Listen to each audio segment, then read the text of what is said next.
ټول خلق به نبی علیہ السلام سیکی چې کم زیبی نبی اخر الزمان چې ورځ د محشر شي او امام الانبیاء په میدان محشر ظاهر شي خلق به سیکی ما به یو لاس نه ابوبکر صدیق نیولی یو لاس نه به عمر نیولی رضی الله تعالی عنهما دسی دواړه نیولی وی ډیر بختورو دنیا کې دسی نیولی وو دواړه صحابه ته ما تو ګوره صحابه ورته قتل وی ها کدا نبعث یوم القیامه دسی به دواړه نیولی چې میدان محشر کې به ودرېږم یو لاس نه به ابوبکر صدیق نیولی یو نه به عمر نیولی ډیر بختورو نن وسره مدفن کې ملګری دي او بیا به وسره په محشر کې ملګری خلق به نبی علیہ السلام سیکی او نبی علیہ السلام به غي دواړه لاسونه نه نیولي او میدان ما چې پیغمبر څوک د لاس نه ونیسي د هغې لاس بیا پرېښودل نشته هغه لاس به بیا په هغې لاس کې پروت وي ښه هغه لاس به بیا د هغې لاس نه جدا نشي تاسو ته مونږ چغې وښو دا لاس دې راکه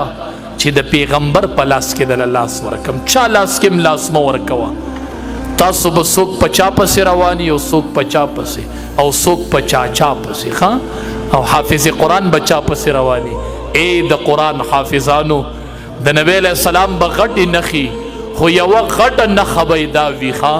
چې په نبی علیہ السلام پسې به وروستو د حافظانو یو لوی جماعت رواني شاته ښه نبی علیہ السلام به مخکې او حافظان به پسې وروستو رواني د قرآن حافظه یوې ډلې ته ورسېدلې ښه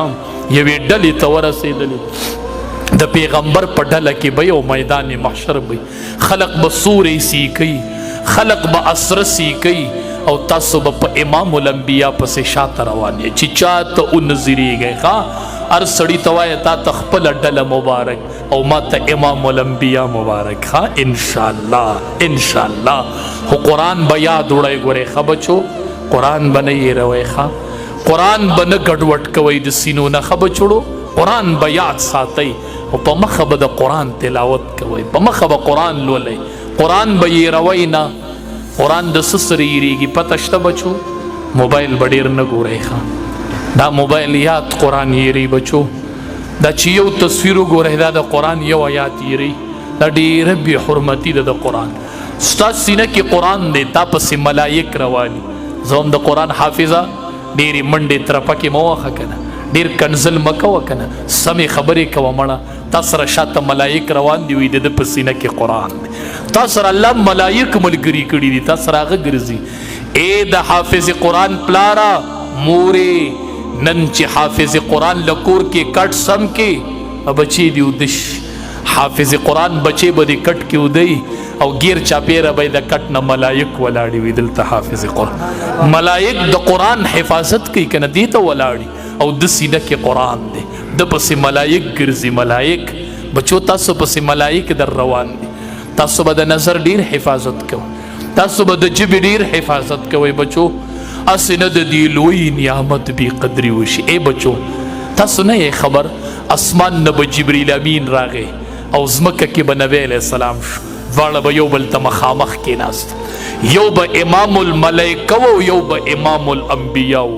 نو چې دواړه به یو بل ته مخامخ شو نو دواړو به د قرآن دور شروع کو ښه بچو قرآن به یې اړو قرآن به یې اړو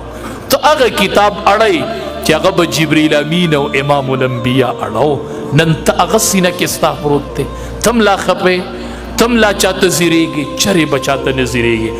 هر کال به ورسره د قرآن دور یو ځل کو او چې کله اخیری کال د نبی علیہ السلام راغی نو جبریل امین بیا راکوش چې یو ځل دور ختم کو نو بیا ورسره د قرآن دور شروع کو دوباره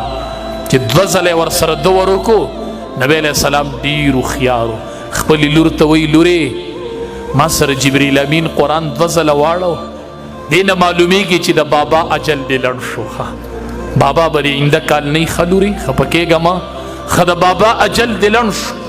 دوه ځله یې را سره ځکه قرآن واړو چې زه به آینده کال نه یم دا مې د ژوند اخیری کالو بچو پیغمبر چې دنیا نه رخصتېدو نو دوه ځله یې د قرآن دور وکړو بیا د دنیا نه لاړ ښه بچوړو شکر وباسئ چې الله م قرآن نصیب کو شکر وباسئ بچو ګورئ موبایل به نه ګورئ بیا درته وایم ښه بیا درته وایم دا تصویران چې راشي موبایل کې دا قرآن یېرئ یو حافظ قرآن و غالبا نوم ابو عبدالله دی پلار روان د قرآن حافظ وی ما نه بد نظری وشوله یو ځل ما استاذ ته وی چې نظر می غلط استعمال شو هغه